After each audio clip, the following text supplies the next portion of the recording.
Welcome to Story Tales. Please like this video and subscribe to Story Tales. I hope you enjoy the story. Let's begin. Lyle Brenner woke to silence. The morning light filtered through half-drawn blinds, casting thin stripes across the empty side of the bed where Callie should have been. He rubbed his eyes, glancing at the clock, 7:15 a.m. His 41st birthday had arrived with little fanfare. Exactly as he'd expected, he swung his legs over the edge of the bed, his joints protesting with dull aches. 12 years of construction work had taken its toll, but he'd never complained. Not about work, not about the growing distance in his marriage, not about anything. Lyle believed in fixing problems, not whining about them. The wooden floor felt cool against his bare feet as he made his way downstairs. The house was quiet in a way that felt hollow rather than peaceful. Callie must have left early for her real estate office, not unusual these days. Their paths crossed less and less, like two strangers sharing living space rather than partners sharing a life. When he entered the kitchen, he stopped. There, on the granite countertop, sat a tray of cookies. Golden brown, perfectly round, with chocolate chips still glistening as if they'd just come out of the oven. Beside the tray was a pastel pink note, the paper crisp and new. "Happy birthday, Lyle. Eat as many as you like. Love, Callie." Lyle picked up the note, turning it over in his hands as if searching for hidden text. The handwriting was unmistakably Callie's, flowing and precise. He couldn't remember the last time she'd baked anything. 3 years? 4? Sometime before things had gone cold between them, that he lifted a cookie, examining it with the same careful attention he gave to measuring cuts for his carpentry work. It looked normal enough, smelled right too buttery, sweet, with that homey warmth that should have made him feel cared for. Instead, a creeping unease settled over him. Lyle took a small bite. The flavor was perfect, sweet but not cloying, with a hint of vanilla. He chewed slowly, trying to place why something as simple as birthday cookies from his wife felt wrong. It wasn't just that Callie hadn't baked in years.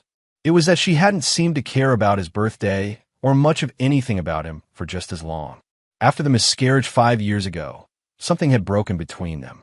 She'd pulled away, blamed him for not being supportive enough, though he'd done everything he could think of. He'd suggested counseling. She'd refused. He'd tried date nights. She'd been distant. He'd proposed a fresh start in a new home. She'd agreed, but the walls between them had only grown higher. Lyle set the half-eaten cookie down and pulled out his phone. He opened his text thread with Oscar McLean, his best friend since high school, and the only person who truly understood the state of his marriage. That he typed, "She baked. Either she's dying or I am." The reply came almost immediately. "Cookies? Cake. Please tell me it's not those lemon bars she used to make. Those were lethal. Chocolate chip cookies. And a pink note calling me by name. Damn. You checked them for poison." Lyle snorted, but Oscar's joke landed closer to truth than comfort. He stared at the cookies, then wrapped the one he'd bitten in a napkin and slipped it into his pocket. The rest he left on the counter. "Going to pretend I ate them all and see what happens," he texted Oscar. "Smart man. Happy birthday, by the way. Beer tonight. Definitely." Lyle tucked his phone away and headed upstairs to shower. Under the hot spray, he couldn't shake the feeling that something fundamental had shifted. These cookies weren't a peace offering. They weren't a return to better days. They were something else entirely. 3 days later, Lyle was replacing rotted boards on the Hughes family's back deck, the steady rhythm of his hammer punctuating the quiet afternoon. He'd always found peace in physical work and the straightforward honesty of wood and nails. Unlike people, materials didn't lie. They didn't pretend. A warped board couldn't hide its flaws. The vibration of his phone interrupted his flow. He wiped his hands on his jeans and checked the screen. Callie. She rarely called during the day. "Hello, Lyle." Her voice was tight, controlled in that way he'd come to recognize meant she was holding something back. "Did you eat the cookies?" He paused. That was it. No greeting, no small talk. Just a direct question about cookies from 3 days ago. The unease that had settled in his gut on his birthday grew heavier. "Nah," he lied, keeping his tone casual. "Your mom came by and ate them all." The sound that came through the phone wasn't what he expected. Not disappointment or annoyance. It was a scream short, sharp, and unmistakably terrified. Callie? What's wrong? She ate them? All of them? When? Lyle set down his hammer completely now, moving away from the half-finished deck to focus on the conversation. I was joking, Callie. Your mom didn't come by. The silence that followed was thick with something he couldn't name. Then who ate them? Her voice had dropped to a whisper. No one. They're still on the counter. Another lie, but his instinct screamed at him to keep playing dumb. Why are you so worried about some cookies? I'm not. She stopped. Then her voice shifted to something artificially bright. I just wanted to make sure you enjoyed your birthday present. I'll be home late tonight, meeting with clients. Before he could respond, she hung up.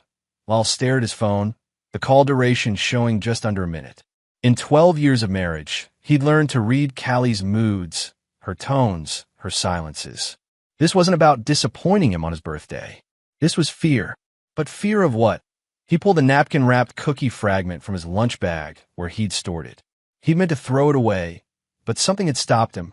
Now he was glad he'd kept it. Lyle called Oscar. I need that favor from your lab friend, he said when Oscar picked up. Something's not right with those cookies. You think she actually poisoned you? Oscar sounded incredulous, but not dismissive. I don't know what to think, but she just called, panicking about whether they'd been eaten. Jesus, Lyle. Yeah. Drop it by my place tonight. I'll make the call. Lyle thanked him and returned to the deck, but his mind wasn't on the work anymore. Each swing of the hammer felt mechanical as his thoughts raced. What had his wife put in those cookies? And more importantly, why? Lyle sat in his truck outside Oscar's house 2 days later, staring at the text message on his phone. Results back. Come over ASAP. The past 48 hours had been a strange performance. He'd gone home, eaten dinner across from Callie, watched TV beside her all while wondering if she'd try to harm him. He'd search her face for clues, but she'd worn her real estate agent mask. Pleasant, attentive, utterly unreadable. He knocked once before Oscar opened the door, his face grim. Beer, Oscar offered, leading him to the kitchen. Just tell me. Oscar handed him a printed lab report. My friend owed me big, so she rushed it. Lyle scanned the document, most of it technical jargon beyond his understanding, but certain terms jumped out. Zolpidem tartrate, concentration levels, potentially lethal dose. What am I looking at? Ambien, Oscar said, opening a beer for himself. A lot of it. Enough to knock you out cold for hours. Maybe worse if you'd eaten the whole batch. Definitely more than any doctor would prescribe. Lyle felt the floor tilt beneath him. He gripped the edge of Oscar's counter. She tried to drug me. Looks that way. The confirmation hit harder than he'd expected.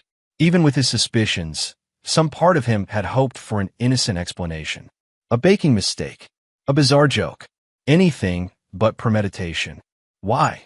He asked, not really expecting an answer. What was she planning to do while I was unconscious? Oscar's silence was answer enough. The possibilities stretched dark and endless. Lyle took the beer now, drinking deeply. I can't go home. You can crash here. No. Lyle shook his head.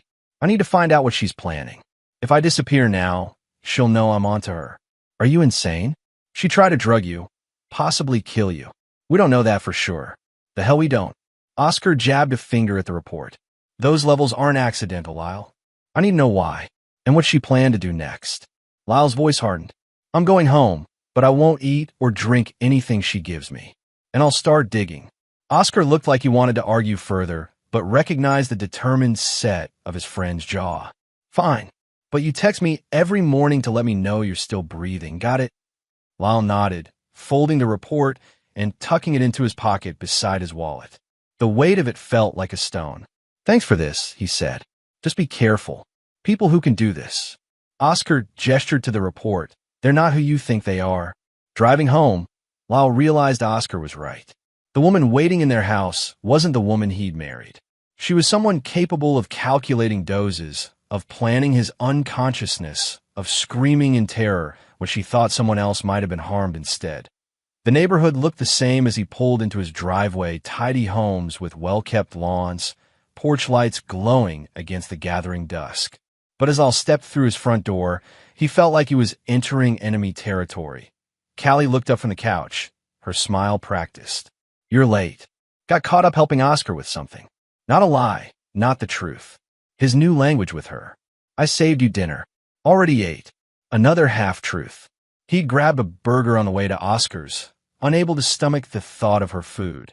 Her eyes narrowed slightly, but her smile didn't falter. How was your day? Fine. He hung his jacket by the door, feeling the report crinkle in his pocket. Finishing up the Hughes job tomorrow.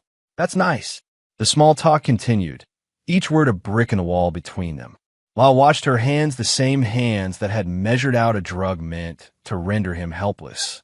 He studied her face, the face that had smiled while writing, "Eat as many as you like," on a pink note.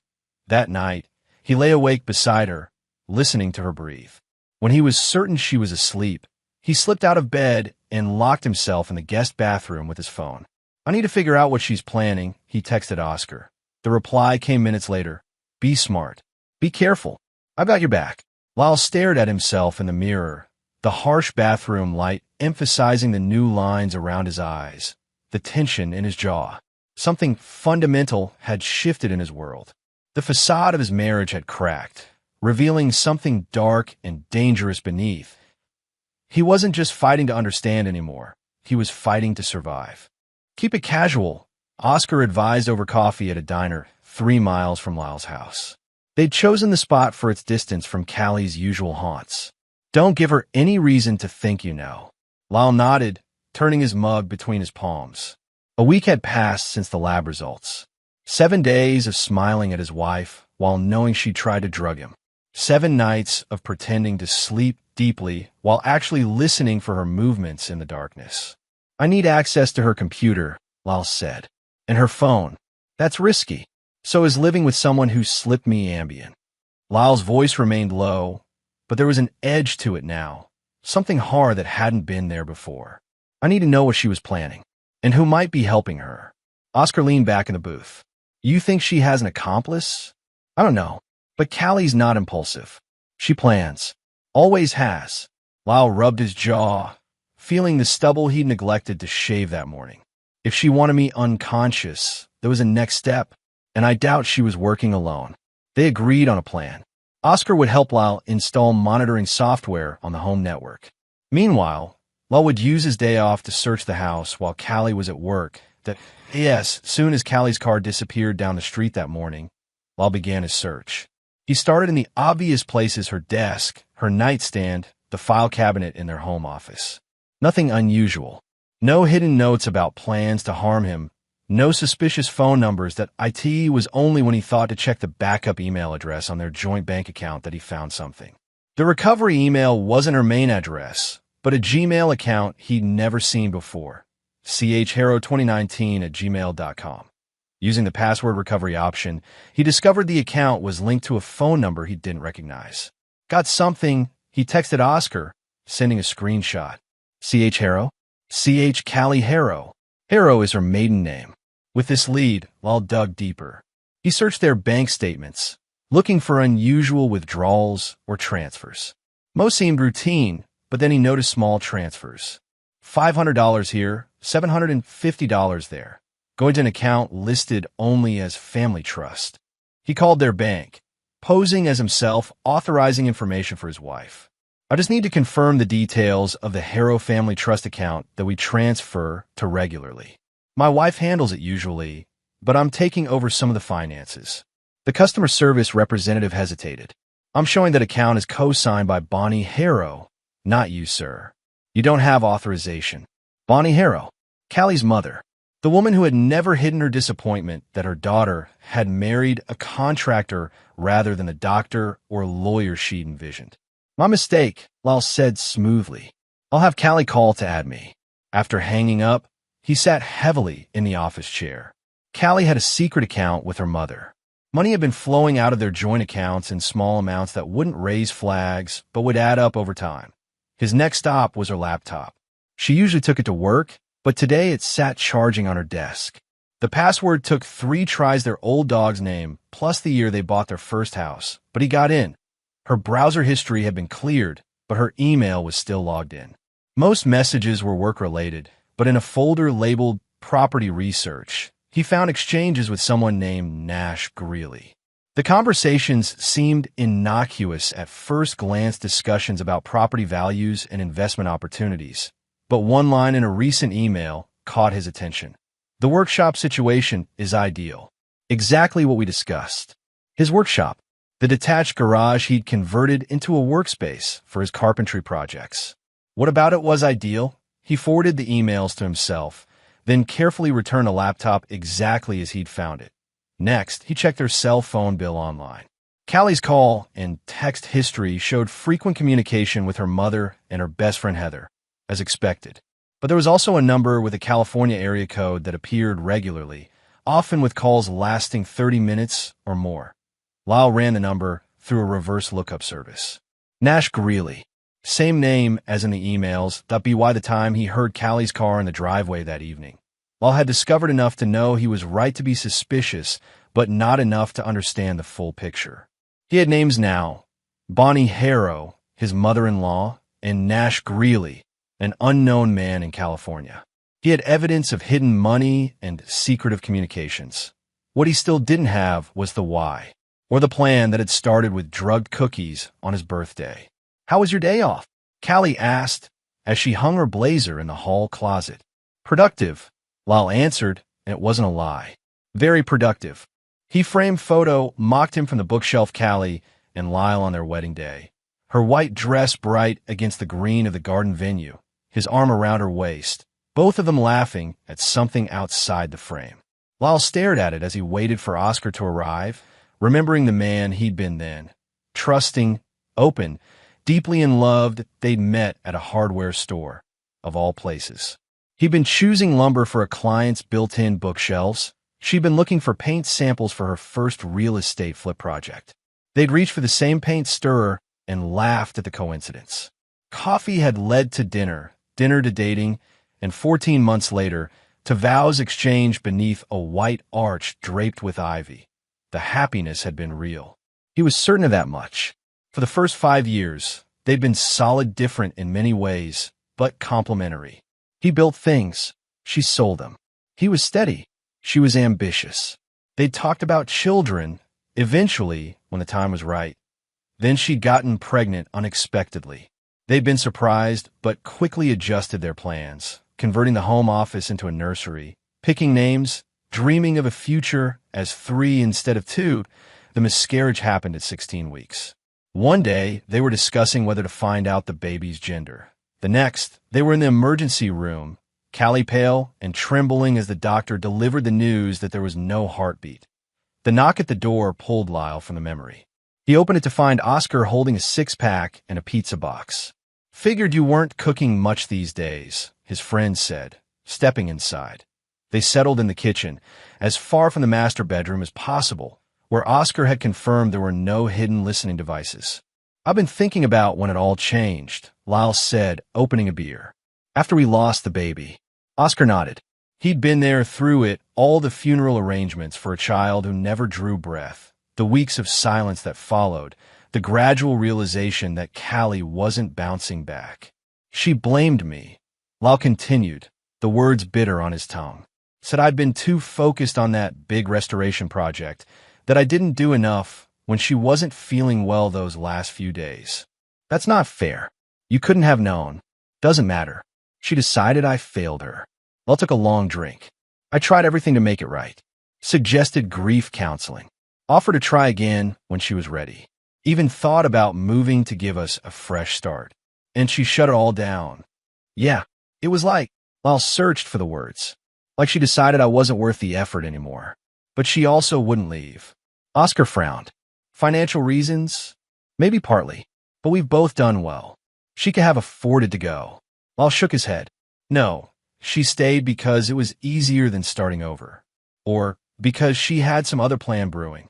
A plan that apparently involves drugging you, and possibly worse." Lyle nodded grimly. "I found some pieces, but I still don't have the full picture.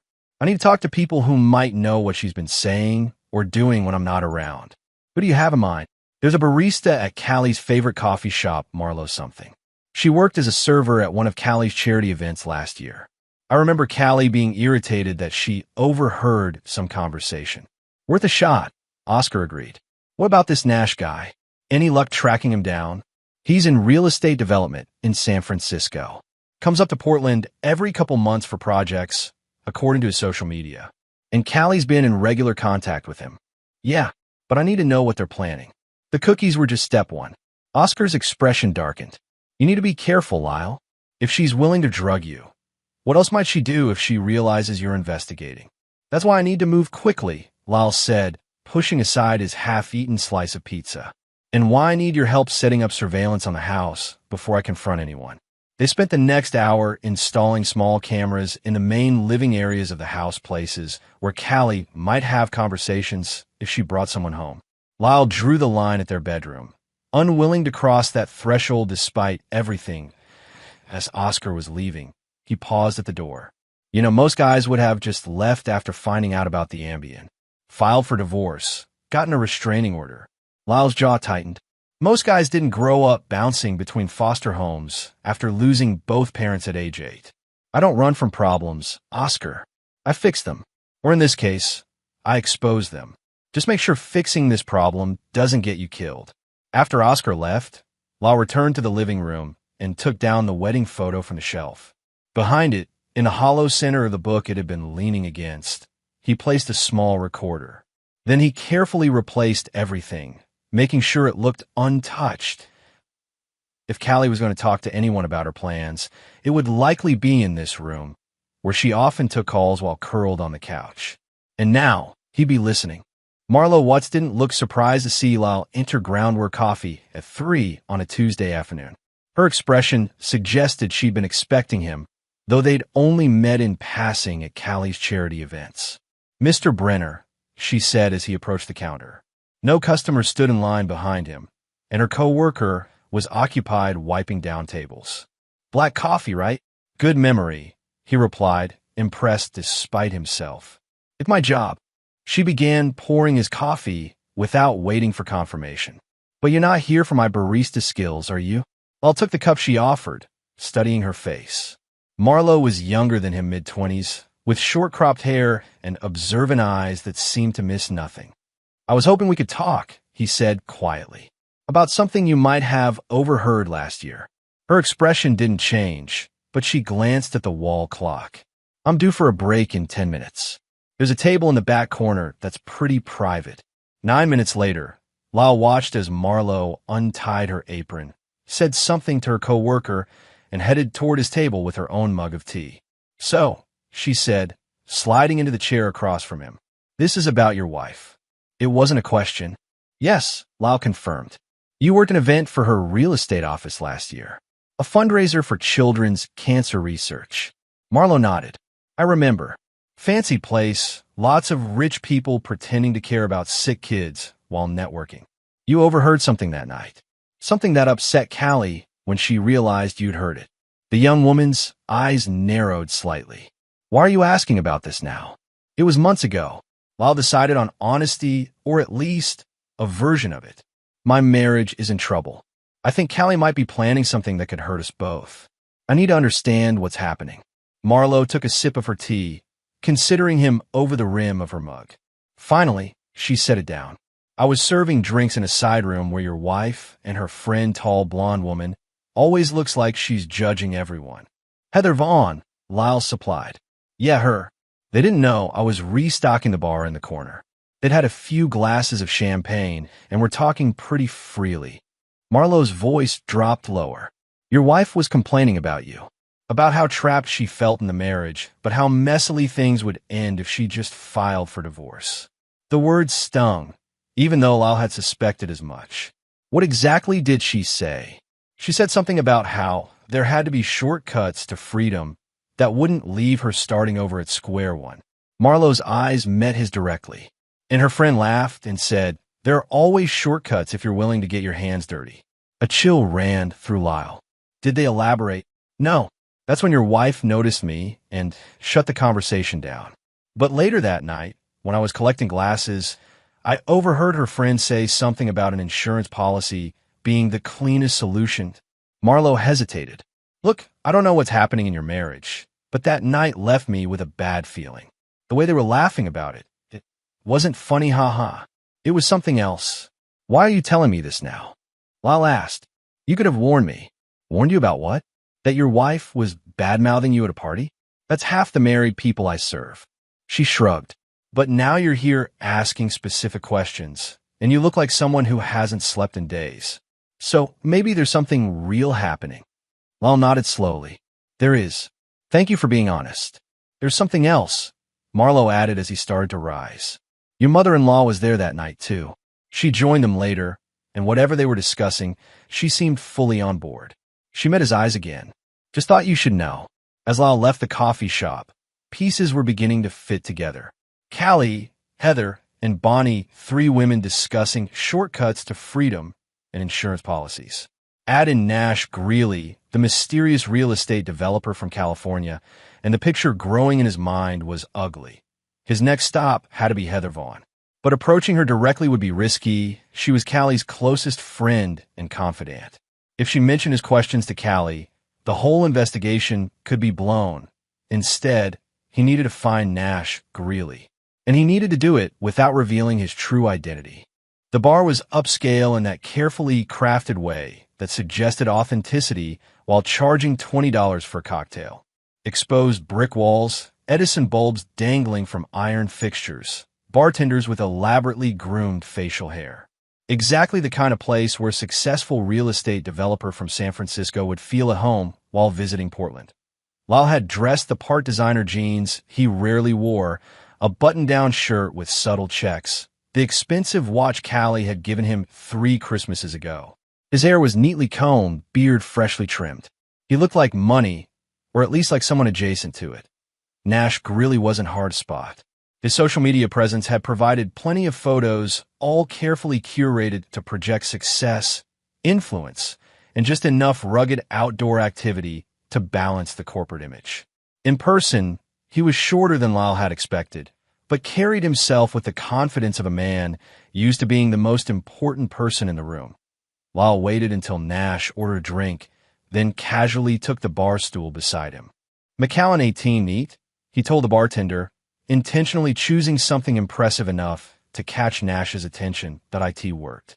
The man glanced over, taking in Lyle's appearance with the automatic assessment of someone constantly networking. "Good choice," he commented. "You have taste." "I like quality things," Lyle replied with a practiced smile. He extended his hand. "James Collins, commercial real estate." Nash took the offer hand. "Nash Greeley. Same field, based in San Francisco. I thought you looked familiar. Didn't you close that waterfront development deal last year? The one with the mixed-use space and luxury condos." Nash's eyes lit with interest and a touch of vanity. "Harbor View? Yeah, that was mine." The conversation flowed easily after that, as Lyle had hoped it would. Men like Nash loved talking about their successes, and Lyle had research enough to ask the right questions, sprinkle in enough industry jargon to seem legitimate. He let Nash do most of the talking, steering the conversation gradually toward Portland's market. "I'm looking at a few properties here," Lyle said after they'd moved to a table, their second drinks between them. "A local agent's been showing me around. Callie Brenner? You might know her." Nash's expression shifted subtly, a moment of calculation behind his eyes before he smiled. "Yeah, I know Callie. Smart woman. Ambitious. That's the impression I got." Lyle kept his tone casual. "She mentioned a workshop property that might interest me. Something about good bones, but needing modernization." For a fraction of a second, Nash's smile faltered.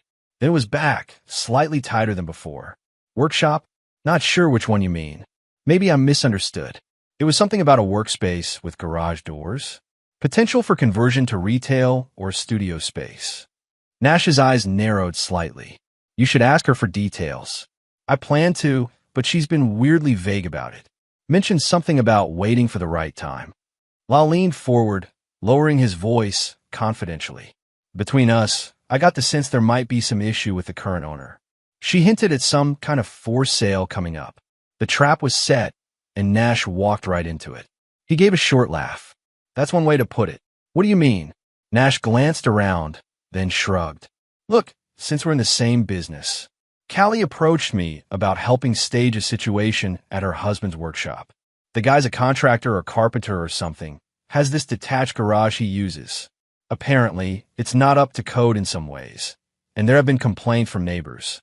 And Lyle prompted when Nash paused, and she wanted to know if I had contacts who could make the situation worse, temporarily mess with the gas lines, create a scenario where there'd be an insurance claim. Nash's voice dropped lower. She talked about payouts, about how her husband would be taken care of, and the property would be free and clear for development. Lyle fought to keep his expression neutral, though his heart hammered against his ribs. Sounds like a potential legal mess. That's what I thought. I told her I'd think about it, but honestly, it sounded sketchy as hell. Nash shook his head. I mean, I bent some rules in my time, but what she was suggesting, I got the feeling she wasn't just talking about an insurance scam. What do you think she meant? Nash's eyes met Lyle's directly. I think she wanted her husband out of the picture. Permanently. And I want no part of that. Lyle nodded slowly, his mind racing to process this confirmation of his worst fears. Smart move, staying clear. Yeah, well, Nash finished his drink. Plenty of legitimate deals out there without getting mixed up in domestic drama. If you're working with her, my advice is to watch your back. I appreciate the warning. They parted ways shortly after, exchanging business cards with promises to stay in touch that both knew were empty. As soon as Nash was out of sight, Lyle ducked into the restroom and splashed cold water on his face, staring at his reflection in the mirror. His wife had tried to drug him. She'd approached a business associate about tampering with his workshop, the place where he spent hours every day. Gas lines, insurance payouts, taken care of.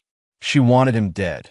The realization should have devastated him, but instead, a cold clarity settled over Lyle. Now he knew. The pieces were coming together. Callie, her mother, Heather, and Nash, though Nash seemed to have balked at the actual implementation. The question now wasn't what Callie was planning. It was what Lyle would do about it. He pulled out his phone and texted Oscar. Got what I needed from Nash. He confirmed it. She wants me gone. The reply came seconds later. What's the plan? Lyle's fingers hovered over the keyboard. Then he typed, a belated birthday party, with all the key players invited. It was time to end this game. A party. Callie's surprise seemed genuine as she stood in their kitchen, car keys still in hand from her day at the office. What for? My birthday, Lyle replied, keeping his voice light. I know it was a few weeks ago, but I've been thinking we haven't entertained in ages.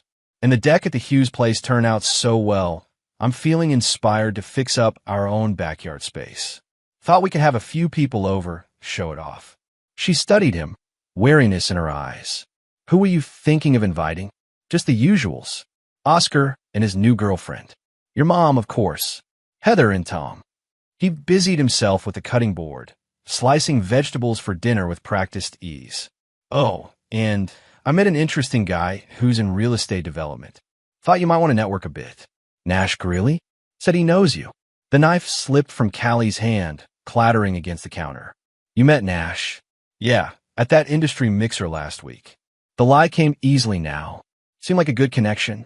He's coming up from California next weekend. Said he'd stop by. She hesitated, clearly thrown off balance. I don't think that's a good idea. Nash and I have a complicated professional relationship. All the more reason to smooth things over in a social setting. Lyle smiled at her, the expression not reaching his eyes. Don't worry. I'll handle everything. All you have to do is show up and be your charming self.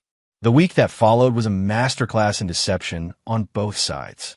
Callie made phone calls from her car where Lyle couldn't overhear, not knowing about the tracker he'd placed on her phone. She had lunch with Heather twice. Urgent meetings that showed in Lyle's surveillance app as long conversations with frequent glances over shoulders.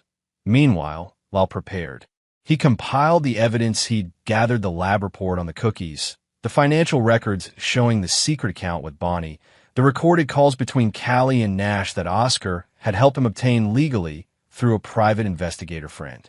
Most damning was the video from their home camera, captured 3 days after he'd mentioned the party of Callie and Heather in the living room. He knows something, Callie had insisted, pacing across the rug. Why else would he suddenly invite Nash? And you? And my mother? Maybe he's just being social, Heather had suggested, though her tone lacked conviction. Lyle doesn't do social without a reason. Not anymore. Callie had stopped pacing, her expression hardening. We need to accelerate the plan. Isn't that risky? Everything's risky, but I can't live like this anymore.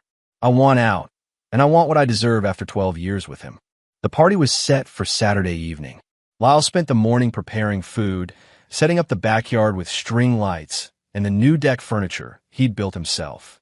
He set up his laptop and a projector in the living room, connecting them to the large blank wall they'd always meant to fill with art, but never had.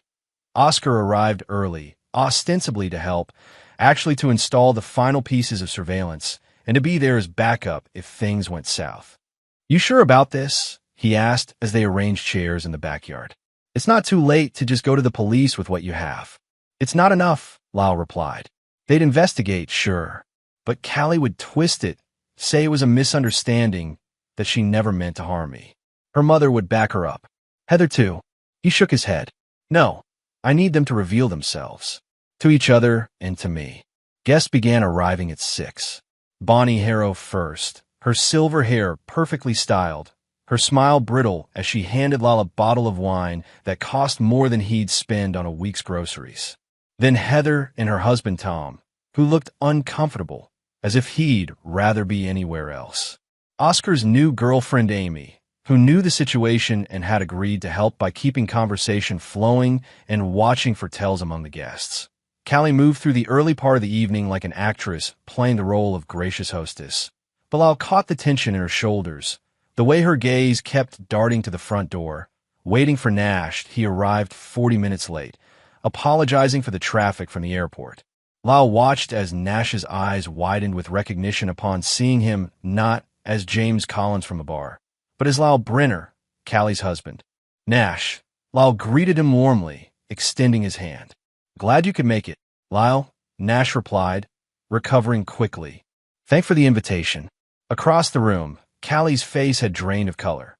Dinner went smoothly on the surface, good food, flowing conversation, the practiced social dance of people who may or may not despise each other beneath their smiles. Lyle kept the wine coming, encouraging everyone to relax, to let their guards down just a little more. As they moved to coffee and dessert, Lyle brought out a tray of homemade cookies. "Special recipe," he announced, setting them on the table. "Made them myself this morning."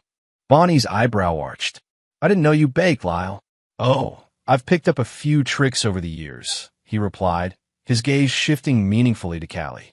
"Isn't that right, honey?" Callie's hand trembled slightly as she reached for her water glass. "Lyle has many hidden talents." "Speaking of hidden things," Lyle said, his voice pleasant but firm, "I thought it might be fun to view some pictures. Old memories, new projects." Will everyone join me in the living room? They migrated inside, settling into the carefully arranged seating that gave everyone a clear view of the blank wall. Lyle dimmed the lights and started the slideshow. It began innocuously enough photos from his and Callie's early days, their wedding, vacations they'd taken when things were still good between them. Then family gatherings with Bonnie, Heather, and Tom's housewarming party from years ago. "This is lovely," Amy commented, playing her part. "How long have you all known each other?" "Too long," Bonnie murmured, just loudly enough to be heard. I'll click to the next slide. The lab report showing Ambien in the birthday cookies. The room went silent. "What is that?" Tom asked, leaning forward to see better. "That," Lal said calmly, "is a toxicology report on cookies my wife baked for my birthday last month." All eyes turned to Callie, whose face had gone perfectly still. "What are you talking about?" she asked, her voice controlled. "Those are just lab results. They could be for anything. They're for the cookies you made me," Lal replied. "The ones you were so upset about when you thought my mother-in-law might have eaten them." Bonnie's eyes widened. "Callie, what is he saying?" Lal clicked to the next slide. Audio waveforms appeared, followed by the sound of Callie's panicked voice from his recorded phone call. "Did you eat the cookies?" She ate them? All of them? When? More silence. "You recorded me?" Callie's voice was tight with anger. "That's illegal." "So is attempted poisoning," Lyle countered. He clicked again, and the financial records appeared. "So is insurance fraud," which I'm guessing was the next step. After the convenient accident in my workshop caused by those mysterious gas line issues you discussed with Nash here. Nash shifted uncomfortably in his seat. I don't know what you're talking about. No. Lyle played the recording of their conversation at the bar, watching as Nash's face paled and Callie's hands gripped the arms of her chair. You set me up, Nash accused Lyle. You weren't James Collins. You were testing me. And you failed, Lyle agreed. Just like all of you have failed at basic human decency. He clicked through more slides. Callie and Heather's recorded conversation about accelerating the plan, emails between Callie and her mother discussing the contingency fund they'd been building, text messages between Callie and Nash arranging meetings that never appeared on her work calendar. The room had gone from silent to crackling with tension. Tom was staring at Heather with naked disbelief.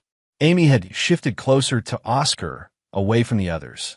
Nash looked like he wanted to bolt for the door. What's your point, Lyle? Bonnie finally asked, her voice cold. So my daughter isn't happy in her marriage. So she's been saving some money of her own. That's hardly a crime. Drugging me is, Lyle replied. Planning to tamper with gas lines is. Conspiring to commit insurance fraud is. You can't prove any of that, Callie interjected. You have bits and pieces of conversations taken out of context. It would never hold up. Maybe not in court. Lyle conceded. Not yet, anyway. But I'm not in a courtroom right now. He looked around at each person. I'm in my home, with people who have been plotting against me. People who smiled to my face while planning what was it Callie called it?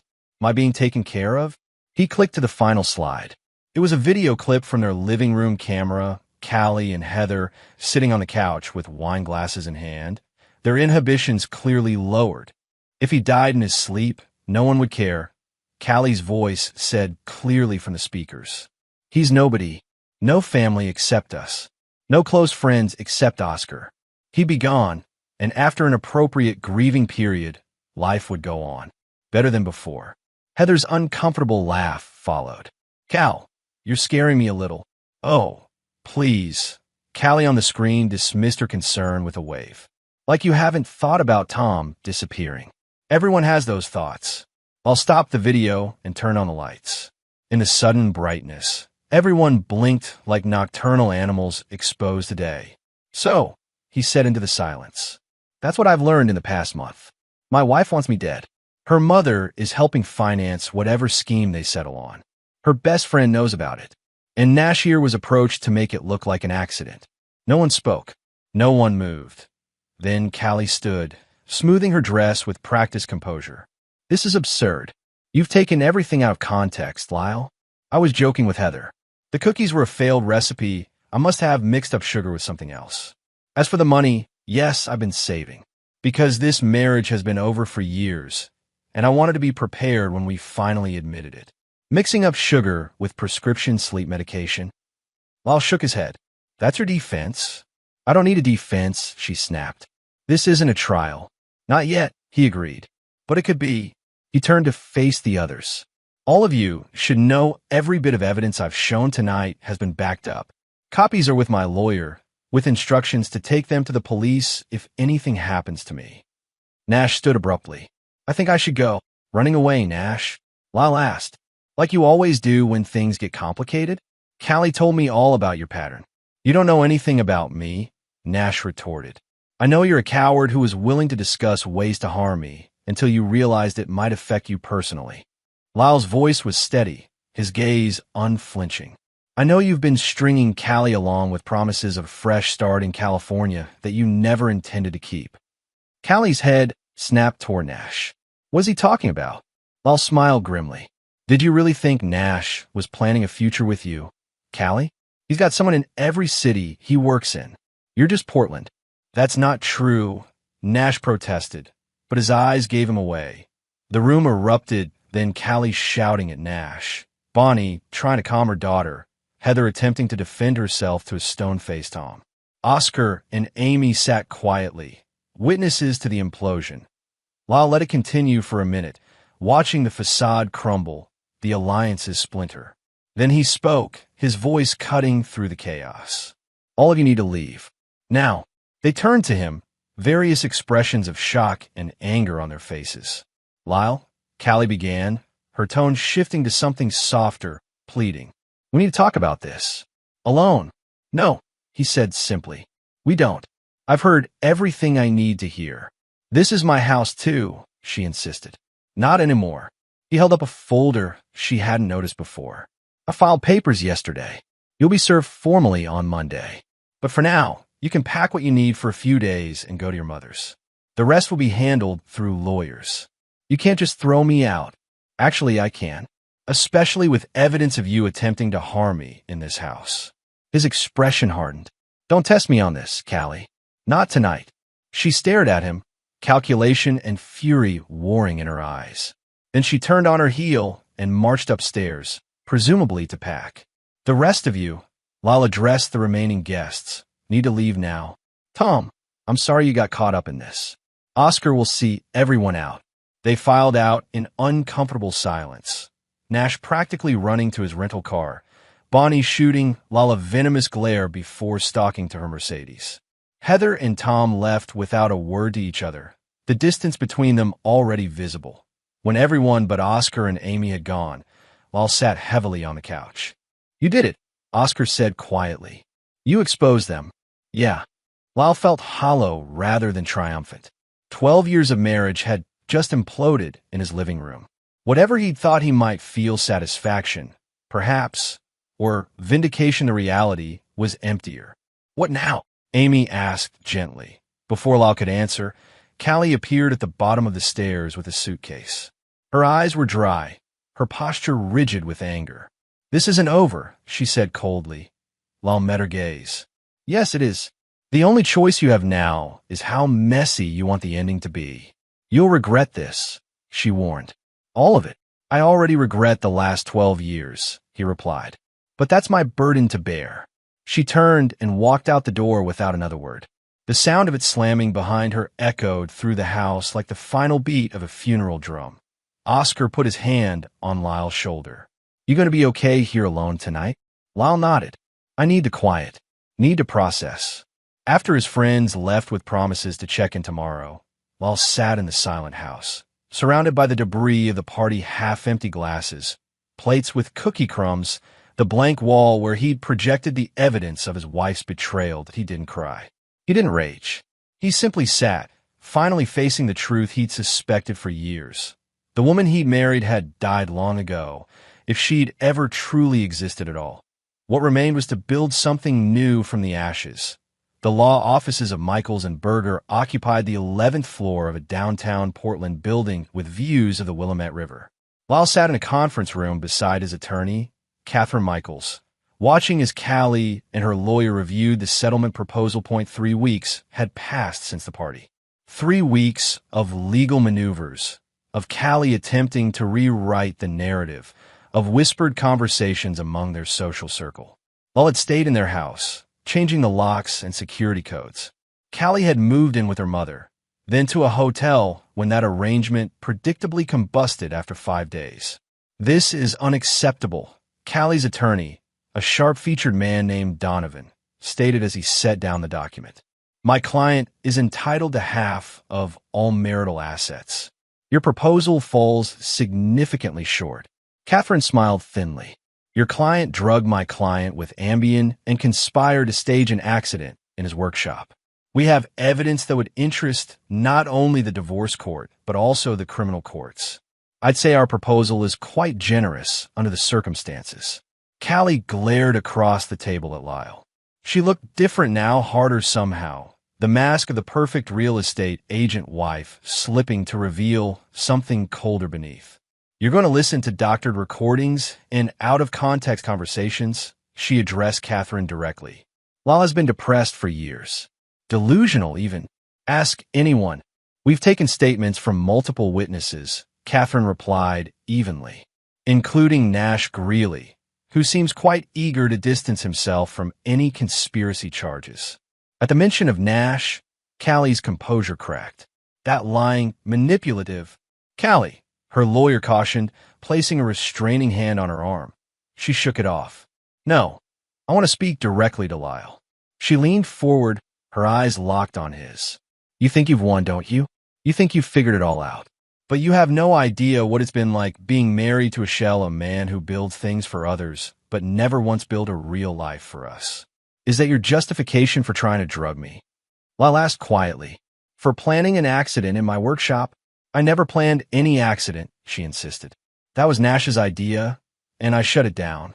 That's not what the recordings show. Recordings can be manipulated. Just like you manipulated me for years, making me feel guilty for wanting more than your small-town contractor dreams. Lyle shook his head. We're not doing this, Callie. Not here. The facts are in the documents. Your choices are to accept the settlement or fight it out in court where everything becomes public record, including your attempt to murder your husband, Catherine added pointedly. Murder is a strong word, Donovan interjected quickly. There's no evidence of intent to kill. A lethal dose of Ambien suggests otherwise, Catherine countered, as do discussions about gas lines and insurance payouts. The negotiations continued for another hour, with Callie alternating between cold fury and calculated attempts at manipulating Lyle's emotions. She tried reminding him of good times early in their marriage. When that failed, she switched to accusations about his failings as a husband. Finally, she attempted seduction, her voice dropping to the intimate tone that had once affected him deeply. None of it worked. Lyle sat quietly, responding only when necessary, his face giving away nothing to in the end, Callie signed the agreement. It wasn't what she'd hoped for, not the clean break with half his assets that she'd planned, but it was enough to avoid criminal charges. For now, they prepared to leave. Callie asked for a moment alone with Lyle. Against Catherine's advice, he agreed. When the lawyers had stepped out, Callie's mask dropped completely. I hope you know, she said quietly, that I did love you once, before you proved too weak to give me the life I deserve. Is that what this was about? Lyle asked. Money, not just money. Status. Possibility. A partner who aimed higher than fixing other people's homes while our own life fell apart. You could have left at any time, he pointed out. Filed for divorce like a normal person. And get half of what exactly? Your truck? Your tools? The equity in a modest house. She shook her head. I invested 12 years in this marriage. I deserved a better return. The coldness of her calculation stunned him, even after everything he'd learned. So, you decided I should die? I decided you were worth more gone than present, she corrected, as if the distinction mattered. The insurance alone would have set me up for a fresh start. The house would have sold well in this market. Your workshop land could have been developed. All that planning, Lyle said softly. All that energy spent on schemes and lies. You could have built your own success in that time. Don't lecture me, she snapped.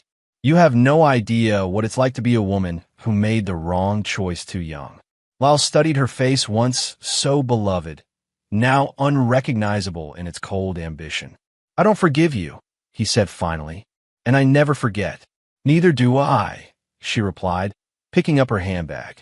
Remember that. After she left, Catherine returned, concern evident in her expression. Are you all right? No, Lyle admitted. But I will be. Outside the building, he took his first deep breath in what felt like months. The divorce wasn't final yet, but the worst was over. The legal system would handle the rest. What he hadn't counted on was the community response. Word spread quickly about what had happened, despite his attempts at discretion. Clients called to express support. Friends he hadn't heard from in years reached out.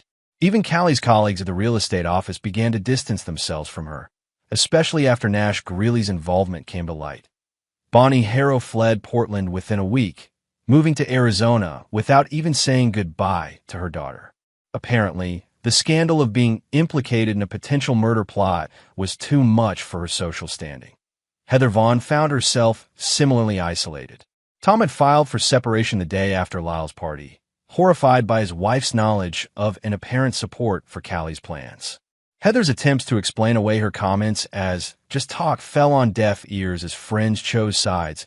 As for Nash Greeley, he disappeared from Portland's business scene entirely.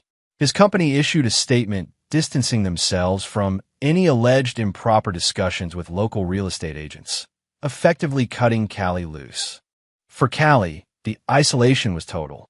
The carefully constructed social and professional network she'd built over the years unraveled with remarkable speed. Former friends crossed the street to avoid her. Clients canceled listings. The charity board she'd sat on quietly asked for her resignation 0.3 months after their legal settlement. Lyle received a text message from an unknown number. "You've ruined my life. I hope you're happy." He didn't respond. There was nothing left to say. California sunshine bathed the San Francisco waterfront in a golden glow that Callie would have once found energizing. Now, 6 months after her life had imploded, she barely noticed the perfect weather as she nursed an overpriced cocktail at an outdoor cafe, her eyes fixed on the entrance of the office building across the street.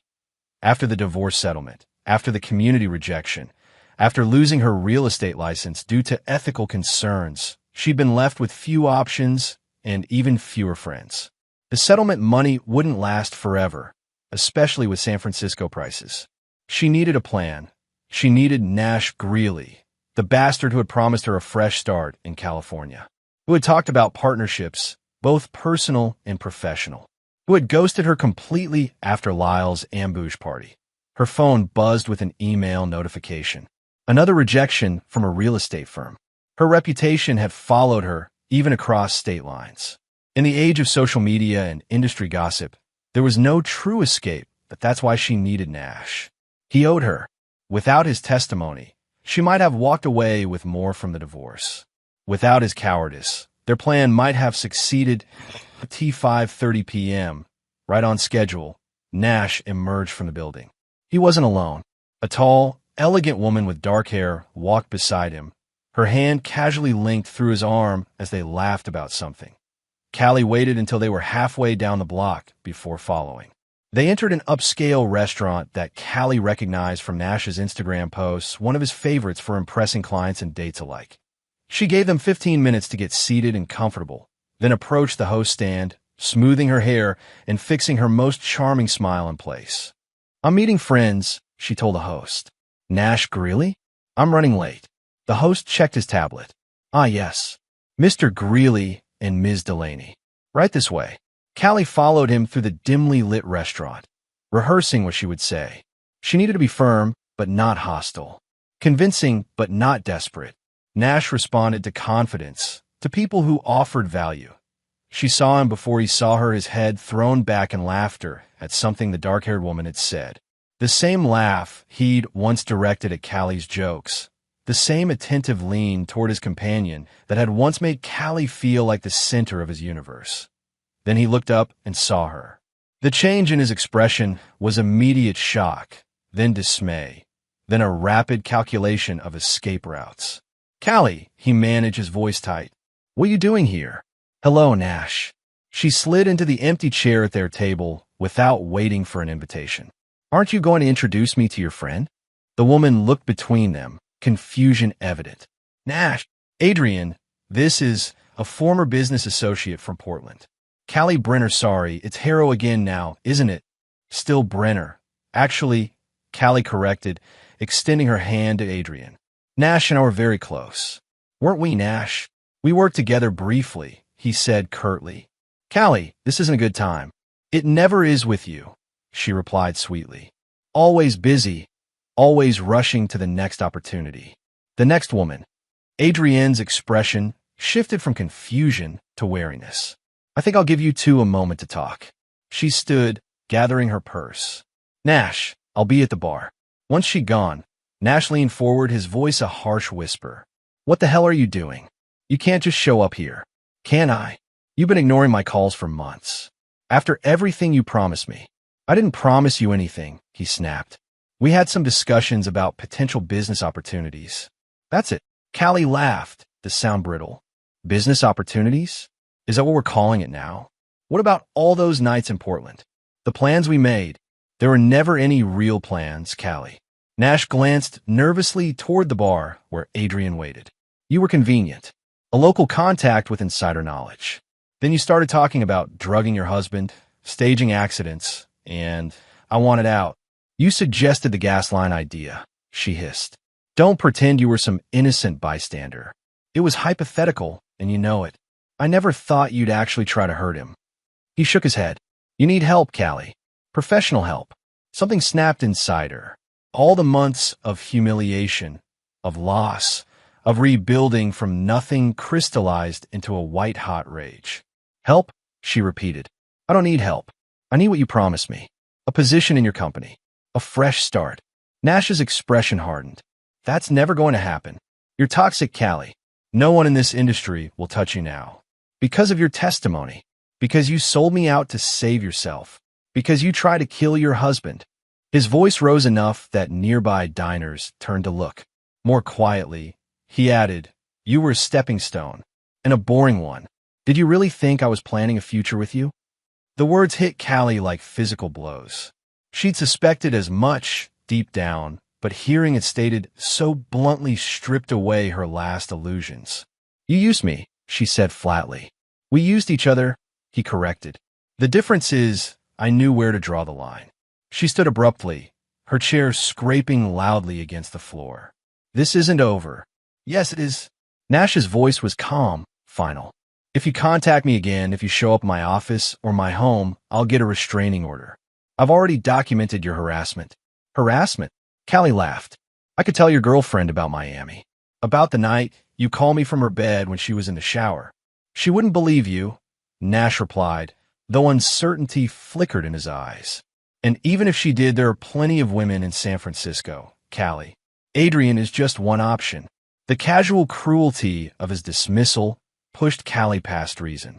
She grabbed his water glass and threw it in his face. You lying, manipulative bastard, she shouted, no longer caring who heard. You promised me everything and delivered nothing. Restaurant security appeared within seconds. As they escorted her toward the exit, Callie continued shouting accusations, her carefully maintained composure completely abandoned. Diners recorded the scene on their phones. Nash remained seated, calmly wiping his face with a napkin, the picture of a reasonable man dealing with an unhinged ex outside. The host who had seated her now blocked her from re-entering. Ma'am, please leave, or we'll have to call the police. Fine, she spat. This place is overrated anyway. She stalked away, shame and fury burning through her. Only when she'd reached a rental car did the magnitude of what had just happened hit her. She'd lost control, created a scene, probably generated more social media content that would follow her, reinforcing the unstable ex-wife. Narrative point 6 months of carefully rebuilding her image, destroyed in 5 minutes of unchecked emotion. Her phone chimed with a notification. A text message from an unknown number, a Portland area code. She opened it to find a single image, an oatmeal raisin cookie on a plate, in O caption. No explanation needed. The message was clear. Lyle knew it was her birthday, and he hadn't forgotten anything. Back in her sterile extended stay hotel room, Callie stared at her reflection in the bathroom mirror. She barely recognized the woman, looking back at her hair grown out from its perfect bob, dark circles under her eyes, the confident smile replaced by tight lines of stress. Everything she'd worked for was gone. Her career, her social standing, her financial security, her future with Nash, all of it built on plans and schemes that had backfired spectacularly. 2 weeks later, she stood before a judge in Portland, pleading guilty to reduced charges of attempted assault and conspiracy. Her lawyer had negotiated the deal 14 months in a minimum security facility, followed by probation. It was better than the potential 5 to 7 years she'd faced if the case had gone to trial. As the bailiff led her away, she caught a glimpse of Lyle sitting at the back of the courtroom. Their eyes met briefly. He didn't smile, didn't nod, simply watched as she was escorted through the side door, his expression as unreadable as a closed book. The last thing she saw before the door closed was Oscar beside him, a steady presence at his friend's shoulder. Loyalty she had never understood or valued, but that Lyle had in abundance. Then the door shut, and that chapter of her life closed with it.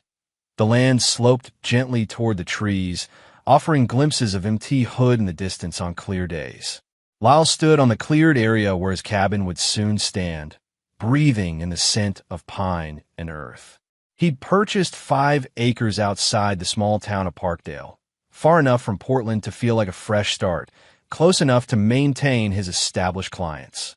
This is perfect, Oscar said, joining him with 2 cups of coffee from a thermos. "How'd you find it?" One of my clients mentioned it. The previous owner was going to develop vacation rentals, but ran into permit issues. Lyle accepted the cup gratefully. October brought a chill to the mountain air. "I got it for a good price. You deserve a break after everything." Lyle nodded, surveying the land that was now his. The divorce had been finalized 3 months ago. Callie had been sentenced last week. A chapter had ended, and he was determined that the next one would be entirely of his own writing. The cabin plans were spread across the hood of his truck, his own design, modest but with the craftsmanship details that mattered to him. Good bones, natural materials built to last. A woodworking studio attached to the main structure, with large windows to let in the natural light. "When do you break ground?" Oscar asked, studying the plans. "Next week. Foundation first, then framing. I want to be under roof before the heavy snow hits." "Need help?" "Always." They worked together through the fall and into early winter, while focusing on the cabin during breaks between client projects. Other friends joined, periodically fellow contractors, former clients who'd become friends, even Tom, Heather's ex, who had discovered an unexpected talent for stonework as he rebuilt his own life post-divorce. The physical labor was healing. Each nail driven, each board cut and placed, represented a choice about his future. No compromises to please someone else. No design decisions based on resale value or neighborhood comparisons. Just honest work creating a space that would truly be his .by spring. The cabin was taking shape, a timber frame structure with a wide front porch facing the mountain view. Inside, Lyle installed custom cabinetry he'd built during the winter months. Floors milled from Oregon oak, a stone fireplace that anchored the main living space that on a warm day in June, he worked alone, crafting a bench for the front porch. The wood was cherry, dark and rich, with grain patterns that told stories of seasons and growth. As he carved, Lyle reflected on the past year. The community had largely moved on from the scandal of Callie's arrest and conviction. New gossip had replaced the old. Heather had left Portland altogether, moving to Seattle for a fresh start. Bonnie remained in Arizona, having never once visited her daughter in the correctional facility. Nash Greeley had suffered some professional setbacks after the truth about his discussions with Callie became known in industry circles, but men like Nash always landed on their feet. Last all had heard, he was working on projects in Austin, Texas, another city, another network, another group of women who didn't know his history. Lyle's own wounds had healed slowly but steadily. The betrayal still stung when he allowed himself to dwell on it, but those moments came less frequently now. The anger had faded to something quieter, a determination to live well rather than seek further vengeance. He finished the bench as the sun began to set, carefully routing letters into the backslat. Forgive rarely. Trust wisely. Build everything. Not a conventional motto, perhaps, but one that felt right to him now. The following week, Lyle drove into town for supplies and stopped at the local cafe, a cozy place with mismatched furniture and excellent coffee. He'd become a regular over the months of cabin construction, appreciating the quiet atmosphere and lack of pretension. Marlo Watts looked up from behind the counter as he entered, her cropped hair, now dyed a vibrant blue. She'd moved from Portland to Parkdale 3 months ago, transferring to the cafe's main location after the city branch closed. "The usual?" she asked as he approached. "Please." He settled onto a stool at the counter while she prepared his black coffee and slice of banana bread. "How's the cabin coming along?" she asked, sliding his order across to him. "Almost finished. Just some trim work and final touches left. You should post pictures sometime. Let people see what you've been creating up there." Lyle shook his head. "It's not for show." "Fair enough." She leaned against the counter during a lull in customers. "You look better, you know." "Better than what?" "Than when you came into groundwork that day, asking about your wife and her friend. You looked haunted then." He considered this. "I guess I was. And now I'm just here, building things again, living." Marlo nodded, understanding in her eyes. "That's good. Simple but good." They fell into easy conversation as the cafe emptied out for the afternoon. No flirtation, no expectations, just the comfortable exchange of two people who had witnessed parts of each other's stories and respected the journeys taken. "Want a cookie with that coffee?" she asked eventually, gesturing to the display case. Fresh baked this morning. Lyle felt the ghost of tension, then let it pass through him. I'm not much of a cookie person these days. Understandable, she replied with a small smile. How about pie instead? Pie works. As he ate the slice of apple pie she served him, Lyle realized he was content.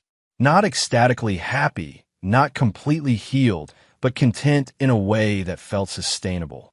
He had work that fulfilled him, a home he built with his own hands, friends who had stood by him through the worst, and now, new acquaintances who knew nothing of his past trauma. The peace he felt wasn't about forgetting. He would never forget the lessons learned through Callie's betrayal, but he had refused to let that betrayal define him or determine his future. In the end, while hadn't just survived, he had rebuilt. Not loudly or dramatically, but with the same careful attention to detail that he brought to his craft. Piece by piece, day by day, choice by choice. And that, he decided as he finished his pie and coffee, was a victory more satisfying than any revenge could have been.